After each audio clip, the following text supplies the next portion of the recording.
Ya, saudara, itu tadi kita saksikan nyanyikan lagu Indonesia Raya dan juga prosesi mengeningkan cipta dalam puncak HUT ke-17 Partai Gerindra.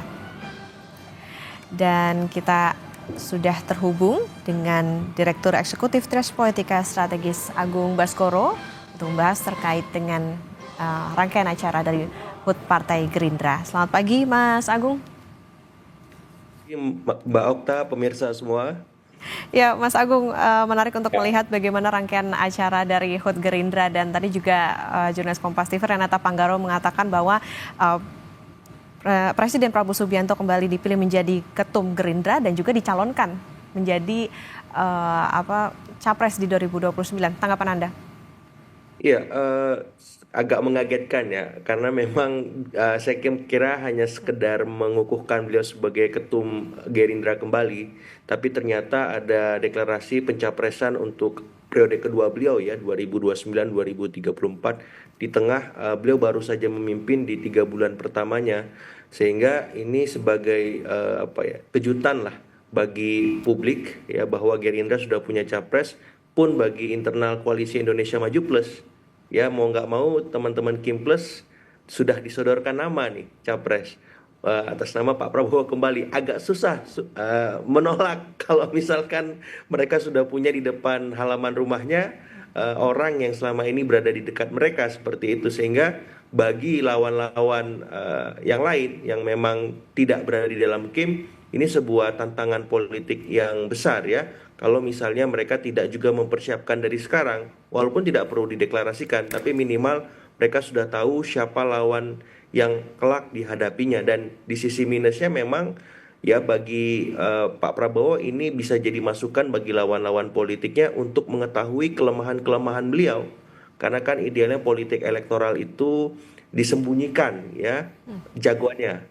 Sehingga muncul elemen of surprise atau wow factor yang bisa membuat ya lawan yang akan bertanding nanti bisa ya tidak punya kesempatan untuk mempersiapkan beragam manuver untuk mengalahkan beliau seperti itu. Tapi dengan kondisi sekarang, maka elemen of surprise dan wow factornya menjadi berkurang, Mbak Okta. Nah, itu sebuah kekurangannya juga. Tapi dengan demikian memang dari sekarang otomatis Pak Prabowo mesti mengkondisikan ya kabinetnya, dirinya maupun lingkungan ekosistem politiknya untuk benar-benar bekerja dengan habis-habisan profesional, membuktikan bahwa beliau memang pantas untuk dipilih lagi di periode keduanya seperti itu. Oke, artinya ini bisa jadi nabung modal politik begitu kan, bisa dikatakan untuk Presiden Prabowo ke depan karena sudah dicalonkan begitu menjadi capres di 2029. Betul, betul. Jadi ya hari demi hari nanti ini ibarat bagaimana memupuk ya insentif elektoral bagi Pak Prabowo di tengah publik supaya ya tetap perform terus. Nah, otomatis kabinet merah putih, menteri-menterinya nggak ada pilihan untuk tidak bekerja dengan perform juga. Kalau misalkan bermasalah atau menjadi beban, ya pilihannya diganti, Mbak Okta. Jadi ini yang memang menarik untuk dicermati terus. Karena memang ekosistem politik kita di sistem ini sekarang kan presidensial threshold 20% itu dihapus ya.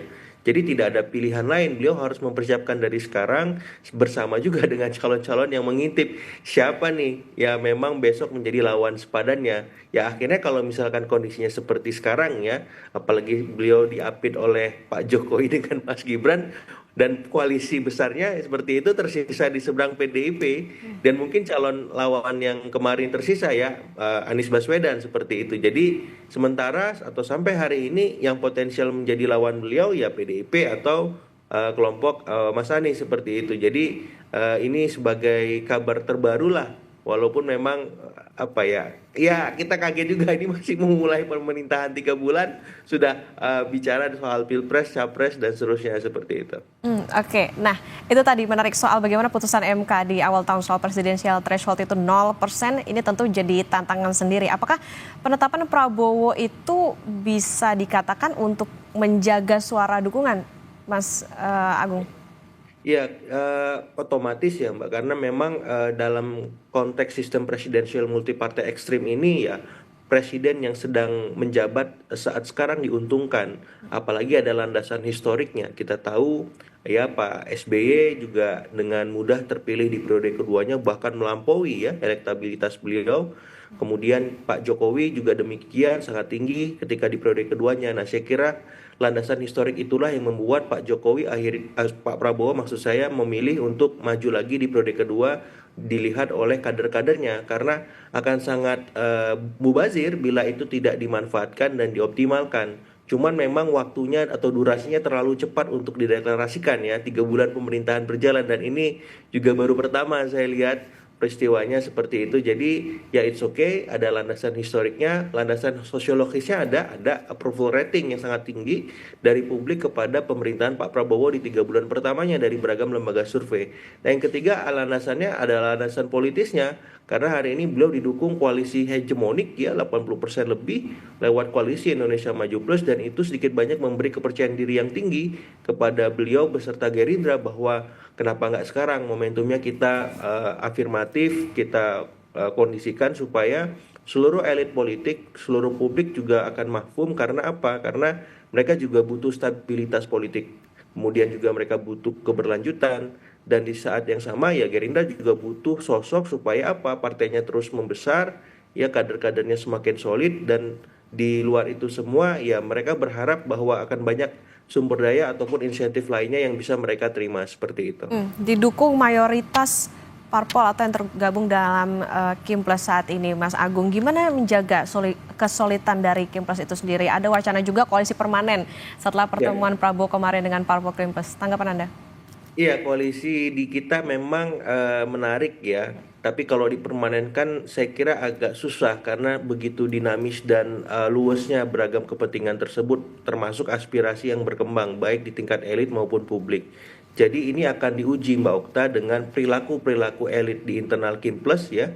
Apakah memang sudah sesuai dengan harapan Pak Prabowo atau tidak dan itu bisa tergambar nanti dari lakon para menterinya di kabinet. Karena itu diisi oleh ketum-ketum partai Kimples seperti itu sebagian besar. Apakah memang sudah sesuai dengan landasan etis dan landasan yuridis? Ya kalau mereka bermasalah dalam konteks etis dan yuridis ya kayaknya agak susah dipertahankan. Itu satu. Yang kedua lewat kebijakan-kebijakan publik yang sudah ditetapkan. Apakah para menteri ini paham fasih ya untuk memastikan tidak ada pro kontra atau kegaduhan yang timbul sebagaimana ya peristiwa-peristiwa sebelumnya ya PPN 12%, kemudian soal LPG 3 kg, kini bicara efisiensi. Apakah mereka siap dengan wacana-wacana populis Pak Prabowo yang itu sedikit banyak akan membuat mereka gagap yang itu memang mau nggak mau adaptasi harus cepat seperti itu. Kalau enggak ya ditinggal. Nah, jadi ujian bagi koalisi Indonesia Maju Plus ke depan itu sebenarnya dari internal mereka sendiri. Apakah perilaku mereka bisa dijaga? Apakah mereka siap dengan beragam kebijakan Pak Prabowo? Dan yang ketiga, apakah mereka siap dengan gaya kepemimpinan Pak Prabowo, Mbak Okta? Ya kalau memang mereka siap, ya ini lanjut. Tapi kalau nggak bisa bubar di tengah jalan atau layu sebelum berkembang, seperti itu. Oke, Mas Agung, kalau dilihat saat ini parpol-parpol yang tergabung atau tokoh-tokoh yang ada di kabinet begitu sudah siap belum mengikuti cara kerja dari Presiden Prabowo? Kalau tadi dikatakan kalau kita kembali lagi soal ini kayaknya lagi jadi apa ya masa pemerintahan yang nabung modal elektoral juga nih buat Prabowo ke depan karena dicalonkan menjadi capres. Ya 3 bulan pertama kemarin memang kita lihat ya pola koordinasi, komunikasi dan sinkronisasinya masih agak gagap ya Mbak. Jadi ini memang memberikan arahan di tengah publik bahwa masih muncul kegaduhan ya hiruk pikuk ya yang luar biasa dan ini ke depan perlu diredam dan dikondisikan supaya tidak terulang kembali seperti itu. Jadi saya melihat 3 bulan pertamanya ini Kabinet Merah Putih masih masuk pada fase adaptasi ya dan harapannya ya tidak perlu berlama-lama lagi 3 bulan berikutnya karena kalau misalkan terus demikian ini juga bisa mengganggu ya reputasi, citra, approval rating bahkan elektabilitas Pak Prabowo kalau beliau tidak bisa mengkondisikan ya kabinetnya menjadi semacam super team Mbak Okta ya. Jadi saya melihat Pak Prabowo ini masih one man show 3 bulan pertama kemarin. Ada masalah beliau yang maju, ada masalah beliau yang selesaikan. Tapi 3 bulan berikutnya nggak boleh kayak gitu lagi. Ya beliau harus memastikan kabinetnya, birokrasi di dalamnya itu perform sebagaimana beliau perform. Nah ini tantangan beliau sebagai presiden dan harapannya ini bisa tuntaskan seperti itu. Oke, Mas Agung, tapi kalau melihat bagaimana Presiden Prabowo ini kan baru menjabat, kemudian sudah Gerindra sudah ibaratnya gembar-gembor untuk mencalonkan jadi capres di 2029. Ini bisa akan bias tidak sih di dalam pemerintahan nantinya? Kemudian apakah ini menjadi langkah yang terlalu berani dari Gerindra? Kalau tadi Mas Agung katakan ini politik ya sifatnya dinamis gitu, bisa jadi sekarang akur, nanti gimana akan ada pro kontra lagi kah di dalam Kipres itu sendiri? Ya, Gerindra ini memang punya kebiasaan ya di periode sebelumnya juga mendeklarasikan Pak Prabowo lebih awal sebagai capres ya.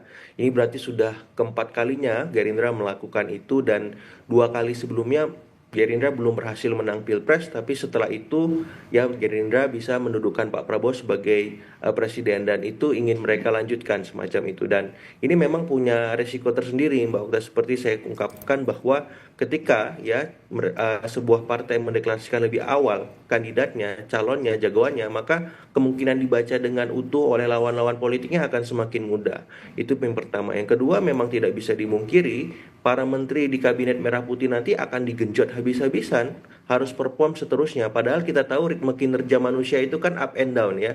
Gak bisa terus-terusan bagus, nggak bisa juga terus-terusan jelek. Jadi ini turun naik lah. Itu bagaimana manajemen kabinet merah putih supaya bisa menjaga performa mereka agar stabil. Nah ini tantangan tersendiri dan ya agak memang luar biasa nanti standar kerjanya kalau saya lihat karena pilihannya kan kebijakan-kebijakan populis seperti itu. Jadi Pak Prabowo justru akan menghadapi tantangan dari internal sekaligus dengan eksternal. Bagaimana mensinkronkan ya stabilitas kerja yang bisa optimal dengan tuntutan dan harapan publik yang cukup tinggi dari pemerintahan Pak Prabowo seperti itu dan itu akan kita lihat ke depan bagaimana sinkronisasinya ya pola-pola titik temunya supaya minimalnya ya beliau bisa menyeimbangkan aspirasi di tingkat elit dengan aspirasi di tingkat grassroots seperti itu. Oke, ini jadi dua sisi mata uang. Di satu sisi bisa jadi kalau pemerintahannya baik ya berarti nama Presiden Prabowo juga akan baik untuk menjadi capres. Tapi di satu sini bisa jadi peluru gitu untuk lawan politik nantinya karena memang sudah diumumkan menjadi capres di 2029.